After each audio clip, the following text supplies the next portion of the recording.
നമ്മൾ എല്ലാവരും പ്രതീക്ഷിച്ച പോലെ തന്നെ താങ്ക് യു ഡേവിഡ് കാറ്റന എന്നുള്ള ഒരു സോഷ്യൽ മീഡിയ പോസ്റ്റ് നമ്മൾ ഇന്നലെ കണ്ടു.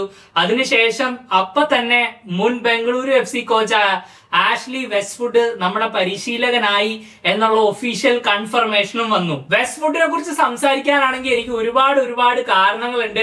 ബംഗളൂരു FC ആ ഒരു വലിയ റെവല്യൂഷൻ ഐ ലീഗിൽ സംഭവിച്ചല്ലോ. ആ ഒരു സമയത്ത് നമുക്ക് കേരളത്തിൽ നിന്നൊരു ഐ ലീഗ് ക്ലബ് ഉണ്ടായിരുന്നില്ല.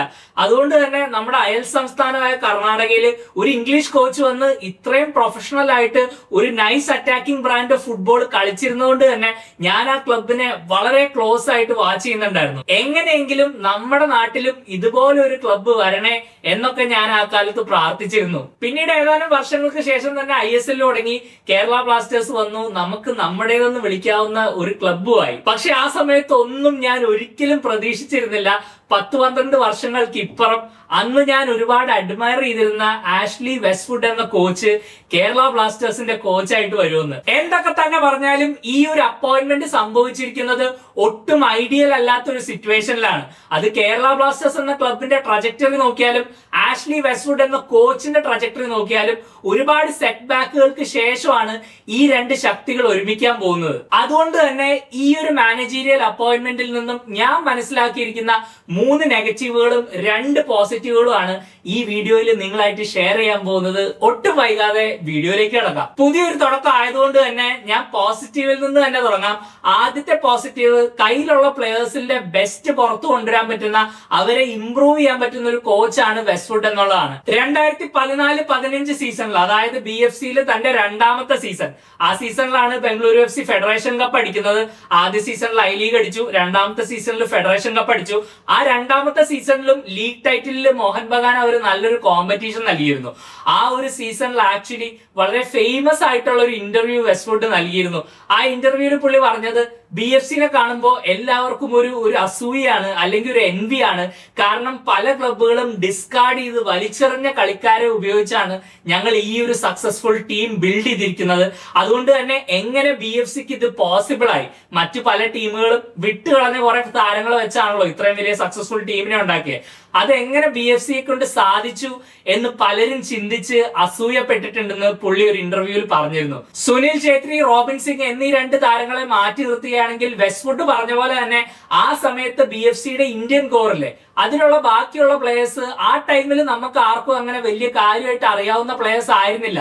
തോയ് സിംഗ് ആയിക്കോട്ടെ, കീഗൻ പെരേര ആയിക്കോട്ടെ, CK വിനീത് ആയിക്കോട്ടെ, റിനോ ആൻഡോ, CM ഹങ്കൽ, ഡാരൻ കൽഡിയറ, ബേക്കോക്കെ ബെങ്കാച്ചിയോ, ഇവരെല്ലാവരും തന്നെ BFCയിൽ വന്ന് വെസ്റ്റ്വുഡിന്റെ കീഴിൽ അവരുടെ കരിയർ നെക്സ്റ്റ് ലെവലിലേക്ക് കൊണ്ടുപോയിട്ടുള്ള പ്ലേയേഴ്സ് ആണ്. ആൻഡ് ഞാൻ ഈ പറഞ്ഞ ഓരോ ഇന്ത്യൻ താരവും ആ സക്സസ്ഫുൾ BFC ടീമിന്റെ എത്രയും വലിയ ക്രൂഷ്യൽ പാർട്ട് ആയിരുന്നെന്ന് പ്രത്യേകിച്ച് എടുത്തു പറയാണ്ട് തന്നെ നമുക്ക് എല്ലാവർക്കും അറിയാം. ആ ടീമിൽ ഒരു ട്രെയിനിങ് സെഷൻ പോലും ഈസി ആയിരുന്നില്ല. എല്ലാ പ്ലേയേഴ്സിനെയും അവരുടെ ബെസ്റ്റ് ഫിസിക്കൽ കണ്ടീഷനിലേക്ക് കൊണ്ടുവരിക, എന്നിട്ട് അവരിൽ നിന്ന് ഓരോരുത്തരിൽ നിന്നും അവരുടെ ബെസ്റ്റ് പെർഫോമൻസ് പുറത്തെടുക്കുക. ഇതായിരുന്നു വെസ്റ്റ്വുഡിന്റെ കോച്ചിങ് മന്ത്ര. കേരള ബ്ലാസ്റ്റേഴ്സിൽ ഇവാൻ വുക്കുമാനോവിച്ചിന് ഉണ്ടായിരുന്ന ഒരു മികച്ച ക്വാളിറ്റി ആയിരുന്നു മാൻ മാനേജ്മെന്റ്. അതായത് ഓരോ കളിക്കാരന്റെ തോളത്ത് കൈയിട്ട് അവൻ ആ ഒരു ആത്മവിശ്വാസം പകരുക, നല്ല പെർഫോമൻസുകൾ പ്രൊഡ്യൂസ് ചെയ്യാനും ടീമിനെ ജയിപ്പിക്കാനുമുള്ള ക്വാളിറ്റി അവനിൽ ഉണ്ടെന്നുള്ള വിശ്വാസം അവന് പകർന്നു നൽകുക. ആ ഒരു ക്വാളിറ്റി ഒരുപക്ഷെ ഡേവിഡ് കാറ്റ്ലയിലും മിക്കായൽ സ്റ്റാറയിലും നമ്മൾ കണ്ടിട്ടില്ല. ആ 2 കോച്ചസിനും നമ്മുടെ സ്ക്വാഡിന്റെ പുറത്ത് ഒരു സ്ട്രോങ് ആയിട്ടുള്ള ഗ്രിപ്പ് ഉണ്ടെന്ന് ഞാൻ ഒരിക്കലും വിശ്വസിച്ചിരുന്നില്ല. അത് ഞാൻ വീഡിയോസിൽ എടുത്ത് പറഞ്ഞിട്ടുമുണ്ട്. ഇവാനെ പോലെ തന്നെ ആ ഒരു മാൻ മാനേജീരിയൽ ക്വാളിറ്റി ഉള്ള ഒരു കോച്ചാണ് വെസ്റ്റ്വുഡ്.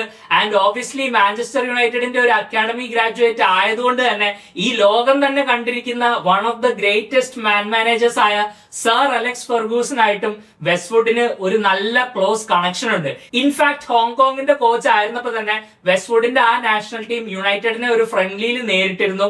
ആ സമയത്ത് അദ്ദേഹം നൽകിയ ഒരു ഇന്റർവ്യൂവിൽ പറഞ്ഞിട്ടുണ്ട്, എനിക്ക് ഫെർഗൂസനായിട്ട് എപ്പോഴും സംസാരിക്കാനുള്ള ഒരു സ്പേസ് ഉണ്ട്, എപ്പോ വേണമെങ്കിലും എനിക്ക് ഒരു മെസ്സേജോ ഒരു കോളോ അകലെയാണ് അദ്ദേഹം എന്ന്. അതുകൊണ്ട് തന്നെ ആ ഒരു കോച്ചിങ് സ്റ്റൈലിൽ നിന്നൊക്കെ എന്തെങ്കിലുമൊക്കെ പഠിച്ചിട്ടുള്ള ഒരു മാനേജറാണ് വെസ്റ്റ്വുഡ് എന്നുള്ളത് ഒരു സംശയവും ഇല്ല. നമ്മുടെ നിലവിലെ സാഹചര്യം വെച്ച് നോക്കുമ്പോൾ ഉള്ളത് കൊണ്ട് ഓണസദ്യ വിളമ്പാൻ പറ്റിയ ഒരു കോച്ച് തന്നെയാണ് വെസ്റ്റ്വുഡ്. പിന്നെ നമ്മുടെ മാനേജ്മെന്റിന്റെ ഈ സീസണിലെ പ്ലാനുകളെ കുറിച്ചൊക്കെ നിങ്ങൾക്ക് അറിയാലോ. റെലഗേഷൻ അവോയ്ഡ് ചെയ്യുക എന്നുള്ളത് മാത്രമാണ് അവരുടെ ഉദ്ദേശം. അല്ലാണ്ട് നമ്മൾ എന്തൊക്കെ ക്വസ്റ്റ്യനുകൾ ഉയർത്തിയാലും എന്തൊക്കെ ചോദ്യങ്ങൾ ചോദിച്ചാലും അതിനൊന്നും കറക്റ്റ് ആയിട്ടുള്ള ഒരു ജസ്റ്റിഫിക്കേഷൻ നൽകാൻ അവർക്ക് ഒരു ഉദ്ദേശവും ഇല്ലെന്ന് അവർ ഇതിനോടകം തന്നെ തെളിയിച്ചു കഴിഞ്ഞു എന്നാണ് എന്റെ അഭിപ്രായം. അതുകൊണ്ട് തന്നെ അവർ ഇതൊരു സേഫ് ഓപ്ഷൻ ആയിട്ട് റെലഗേഷൻ അവോയ്ഡ് ചെയ്യാൻ വേണ്ടി വെസ്റ്റ്വുഡിനെ കൊണ്ടുവന്നിരിക്കുകയാണ്. പുള്ളിക്ക് ആ ജോലി ചെയ്യാനാവട്ടെ. അതിൽ കൂടുതലൊന്നും നമ്മുടെ മാനേജ്മെന്റിൽ നിന്നോ ഈ കോച്ചിൽ നിന്നോ നമ്മൾ ഇപ്പൊ എക്സ്പെക്ട് ചെയ്യണമെന്ന് ഞാൻ പറയുന്നില്ല. രണ്ടാമത്തെ പോസിറ്റീവ് വെസ്റ്റ്വുഡ് അനാലിസിസിൽ നൽകുന്ന ആ ഒരു ഇമ്പോർട്ടൻസ് ആണ്. നമ്മൾ പലപ്പോഴും ഡിസ്കസ് ചെയ്തിട്ടുണ്ട് എന്തുകൊണ്ടാണ് ഒരു dedicated first team analyst Kerala ബ്ലാസ്റ്റേഴ്സിന്റെ കൂടെ ഇല്ലാത്തതെന്ന്.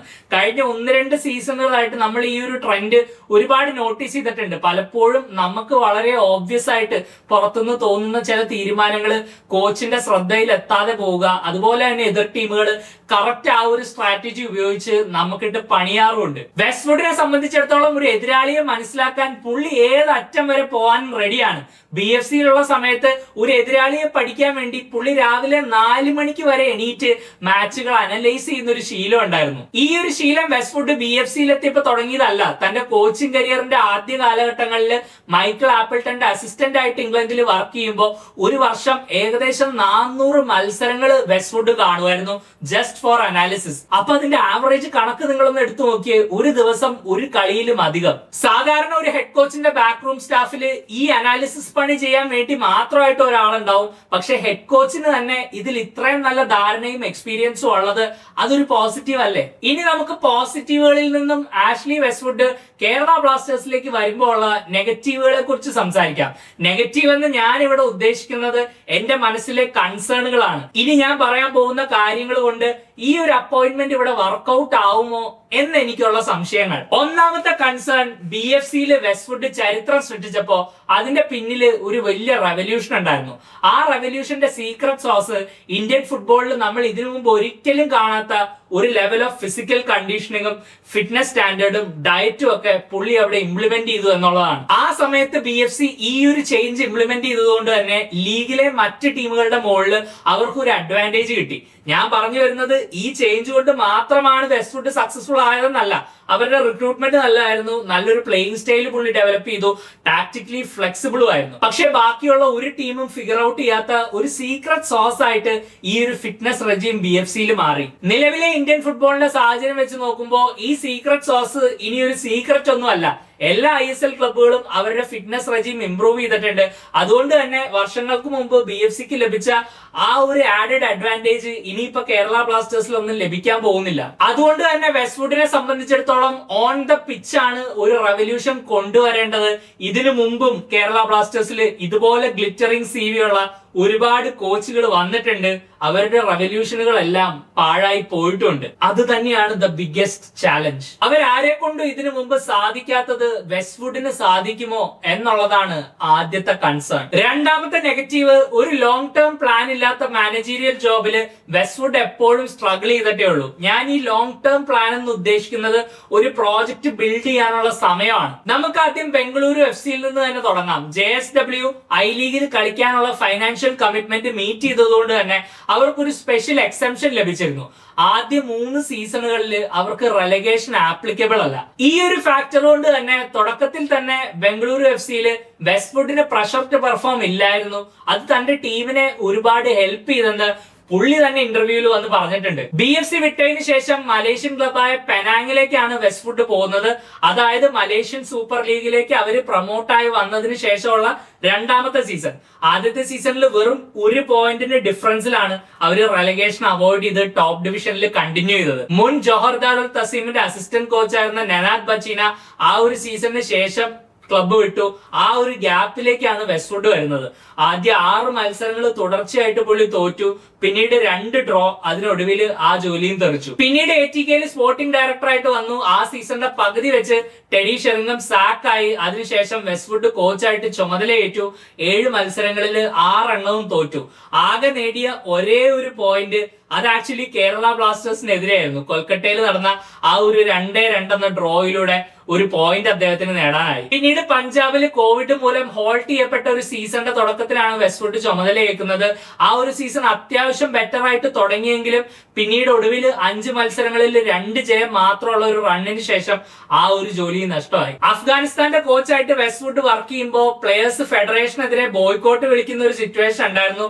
അതുപോലെ തന്നെ ഹോങ്കോങ്ങിന്റെ കോച്ചായിരുന്നപ്പോ സ്ട്രൈക്കറായ ലൗച്ചി ലോക്കിനെ ഇൻക്ലൂഡ് ചെയ്യാത്തതിന്റെ പേരിൽ ഫാൻസും അദ്ദേഹത്തിനെതിരെ പ്രൊട്ടസ്റ്റ് ചെയ്തിരുന്നു. ചുരുക്കി പറഞ്ഞാൽ എന്തെങ്കിലും പ്രതിസന്ധികൾ വരുമ്പോൾ പുള്ളി ക്ലബ്ബുകളോ ടീമുകളോ വിടുന്ന ഒരു പാറ്റേൺ ഇവിടെ ഉണ്ട്. ഇന്ത്യൻ ഫുട്ബോളിൽ ഇപ്പൊ ഏറ്റവും കൂടുതൽ പ്രതിസന്ധിയുള്ള ക്ലബ്ബ് എന്ന നിലയ്ക്ക് ബ്ലാസ്റ്റേഴ്സിലേക്ക് വെസ്റ്റ്വുഡ് വരുമ്പോൾ ഈ ഒരു പാറ്റേൺ അതെനിക്ക് ചെറിയൊരു കൺസേൺ നൽകുന്നുണ്ട്. മൂന്നാമത്തെയും അവസാനത്തെയുമായിട്ടുള്ള നെഗറ്റീവ് എന്താണെന്ന് വെച്ചാൽ നമ്മുടെ മാനേജ്മെന്റിന്റെ ഇതുവരെയുള്ള വർക്കിംഗ് പ്രിൻസിപ്പിൾ വെച്ച് നോക്കുകയാണെങ്കിൽ ഒട്ടും ഒത്തുപോകാത്ത വളരെ വലിയൊരു മിസ്മാച്ച് ആയിട്ടുള്ള അപ്പോയിന്റ്മെന്റ് ആണ് ഇത്. BFCയിൽ വെസ്റ്റ്വുഡിന്റെ റെവല്യൂഷൻ സംഭവിക്കാൻ കാരണം ആ ക്ലബ്ബ് പുള്ളിക്ക് ഫുള്ള് കൺട്രോൾ നൽകി എന്നുള്ളതാണ്. പുള്ളി പ്ലെയേഴ്സിന്റെ ട്രെയിനിങ് ടൈം മാറ്റി, അവരുടെ ഡയറ്റ് മാറ്റി, അവരെവിടെ താമസിക്കുന്നു എന്നുള്ള കാര്യങ്ങൾ മാറ്റി, അവരുടെ ട്രാവൽ പ്ലാനുകൾ മാറ്റി, അവരുടെ റിക്രൂട്ട്മെന്റ് ഹാൻഡിൽ ചെയ്തു. ഈവൻ ആ ക്ലബിന്റെ മീഡിയ ഡിപ്പാർട്ട്മെന്റിൽ വരെ പലപ്പോഴും പുള്ളിയുടെ സജഷനുകളും പുള്ളിയുടെ ശ്രദ്ധയും എത്തിയിരുന്നു. BFC വിട്ടതിന് ശേഷം വെസ്റ്റ്വുഡ് നൽകിയ ഒരു ഇന്റർവ്യൂല് ആ ഓണേഴ്സിന്റെ ഇമ്പാക്ട് ഭയങ്കര ക്ലിയർ ആയിട്ട് പുള്ളി എടുത്തു പറഞ്ഞിരുന്നു. പുള്ളി ആ ഇന്റർവ്യൂവിൽ ഇങ്ങനെയാണ് പറഞ്ഞത്: At BFC, the owners are willing to spend and move the club in the right direction. At the club, they are always trying to improve internally and externally. It is extremely important to have owners who are invested as much and back your plans. ഇങ്ങനെ ഒരു working atmosphere വെസ്റ്റ്വുഡിന് Kerala ബ്ലാസ്റ്റേഴ്സിൽ ഉണ്ടാവുമോ എന്നുള്ളതാണ് ഒരു വലിയ doubt. ഇവിടെ തീരുമാനങ്ങൾ എടുക്കാൻ CEO ഉണ്ട്, സ്പോർട്ടിംഗ് ഡയറക്ടർ ഉണ്ട്, ആൻഡ് അവരെല്ലാവരും തന്നെ പുള്ളിക്ക് BFCയിൽ ലഭിച്ച ആ ഒരു ഫ്രീ ഹാൻഡ് ഇവിടെ നൽകണമെന്നില്ല. അതുപോലെ തന്നെ കേരള ബ്ലാസ്റ്റേഴ്സ് എന്ന ക്ലബിന്റെ തലപ്പത്തിരിക്കുന്നവര് ഒരു വലിയ ക്യാരക്ടറുള്ള പേഴ്സണാലിറ്റി ഉള്ള ഒരു കോച്ചിന്റെ ഡിമാൻഡുകൾ അക്സെപ്റ്റ് ചെയ്യുന്ന ഒരു മാനേജ്മെന്റ് ആണെന്ന് ഇതുവരെ എന്തായാലും കംപ്ലീറ്റ് ആയിട്ട് തെളിയിച്ചിട്ടില്ല. അത് തന്നെയാണ് വെസ്റ്റ്വുഡ് ഇങ്ങോട്ടൊരു കോച്ചായിട്ട് വരുമ്പോൾ ഉള്ള ഏറ്റവും വലിയ കൺസേൺ. ഇതാണ് ഗൈസ് ആഷ്ലി വെസ്റ്റ്വുഡ് ഈ ക്ലബിലേക്ക് കോച്ചായിട്ട് വരുമ്പോൾ എന്റെ മനസ്സിലുള്ള പോസിറ്റീവുകളും നെഗറ്റീവുകളും. ഈ ഒരു അപ്പോയിന്റ്മെന്റിനെ കുറിച്ചുള്ള നിങ്ങളുടെ അഭിപ്രായങ്ങൾ തീർച്ചയായിട്ടും കമന്റ് ചെയ്യുക. അതുപോലെ തന്നെ നമ്മൾ യൂഷ്വലി ഒരു പുതിയ പ്ലെയറോ കോച്ചോ ഒക്കെ വരുമ്പോൾ ചെയ്യാറുള്ള വീഡിയോ ഇല്ലേ, 5 things you don't know about Ashley Westwood. അതിന്റെ റിസർച്ചിലാണ് ഞാൻ ഏകദേശം 1-2 കിഡിലൻ പോയിന്റുകളൊക്കെ എനിക്ക് കിട്ടിയിട്ടുണ്ട്. അത് 5 ഉണ്ടോ എന്ന് എനിക്ക് അറിയില്ല. എല്ലാം ഒന്നും കൂടെ ഒന്ന് കാൽക്കുലേറ്റ് ചെയ്ത് നോക്കണം. ആ ഒരു വീഡിയോ കാണാൻ നിങ്ങൾക്ക് താല്പര്യം ഉണ്ടെങ്കിൽ നിങ്ങൾ തീർച്ചയായിട്ടും കമന്റ് ചെയ്യുക. അത് ഞാൻ എന്തായാലും ചെയ്യാൻ ശ്രമിക്കാം. പുതിയൊരു വീഡിയോ ആയിട്ട് അപ്പോൾ ഞാൻ വീണ്ടും വരാം. അതുവരേക്കും you take care my friend. Bye for now.